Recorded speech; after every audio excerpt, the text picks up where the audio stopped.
I spent exactly 50 years playing the part of the flawless, good woman. And my ultimate reward was completely erasing myself. My name is Peggy. I'm 74 years old. I was a nurse for 38 years. I raised 3 kids. I took care of my husband through 7 years of illness, right up until the end. And then that house went quiet. I sat down, and for the first time, I realized something terrifying. I had no idea who I was. Not somebody's mother. Not somebody's wife. Not Nurse Peggy from the 3rd floor. Just me. Who am I? I didn't have an answer. That is a specific kind of terror. Living 70 years and never actually meeting yourself. Society teaches women something very early on: how to make yourself small. Don't take up too much space. Don't want too much. Don't be a burden. When someone needs you, you show up. When nobody needs you, you wait in the corner until they do. I watched my mother do this my whole childhood, always in motion, cooking, cleaning, worrying. I never once saw her finish a hot cup of tea. It was always cold, always interrupted. I asked her once, "Mama, are you tired?" She said, "As long as y'all are okay, I'm okay." I used to think she was so strong. Now I know she just didn't know how to answer the question, because she had never stopped long enough to ask herself if she was actually tired. And then I went right ahead and became her. My husband was a good man. He handled the money. I handled everything else. Kid gets sick, I take off work. Parents need care, I go. Any mental load that needed carrying in that house, I carried it. Our friends said I was so capable.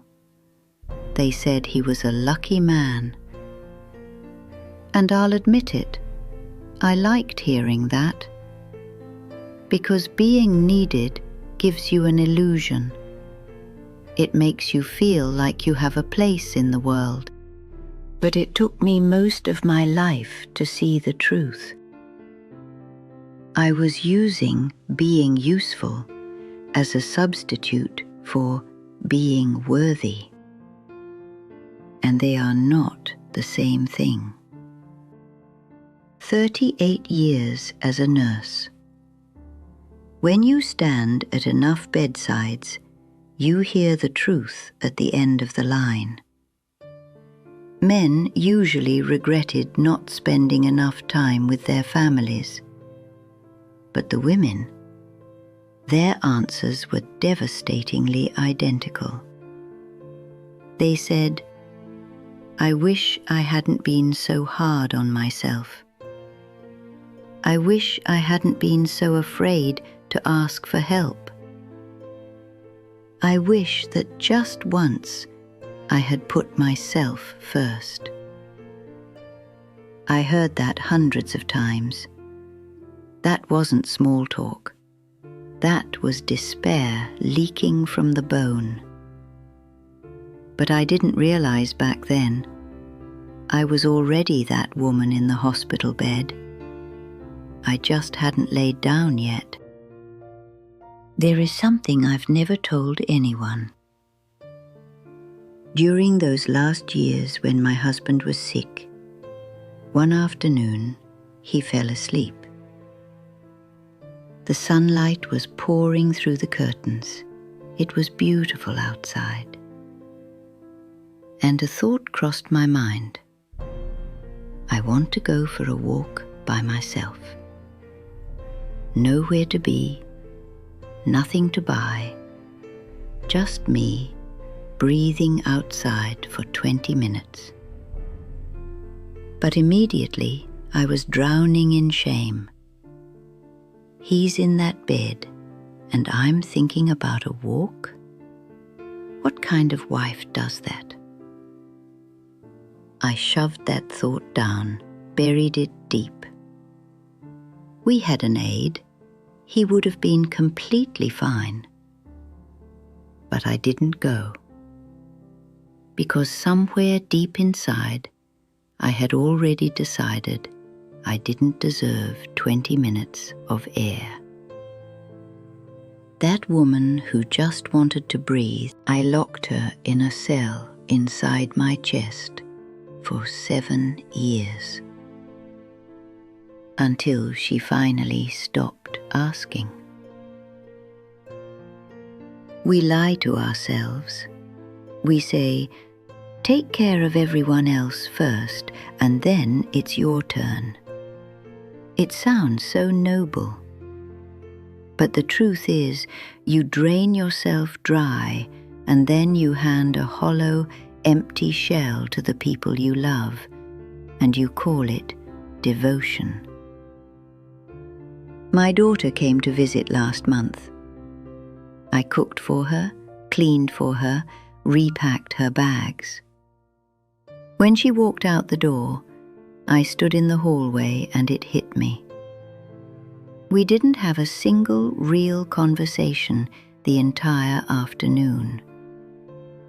I had been taking care of her, but I hadn't been with her. Because you cannot draw water from a dry well. I have a friend, Diane, 71, divorced, bad knees, lives in a tiny apartment. Last month, she took a pottery class. She sent me a picture of her first bowl. It was lopsided, rough around the edges, absolutely ugly as sin. She texted me, Peggy, it's ugly as sin and I love it to death. I looked at that picture and I cried. Not from sadness, but because in that bowl I saw a freedom I had never let myself feel. That feeling of, it's not perfect, but I made it, and that is enough. Diane didn't wait for anyone's permission. She permitted herself to exist. I'm 74 years old now. Some mornings I just sit by the window. I do absolutely nothing. I don't clean. I don't make calls. I am doing absolutely nothing that anyone needs me to do. But I am here. I am awake. I am alive.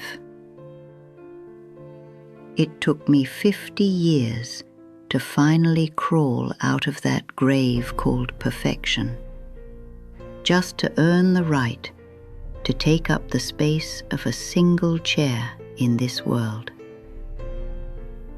I don't have another 50 years to waste. What about you? How much longer are you going to wait before you let yourself live?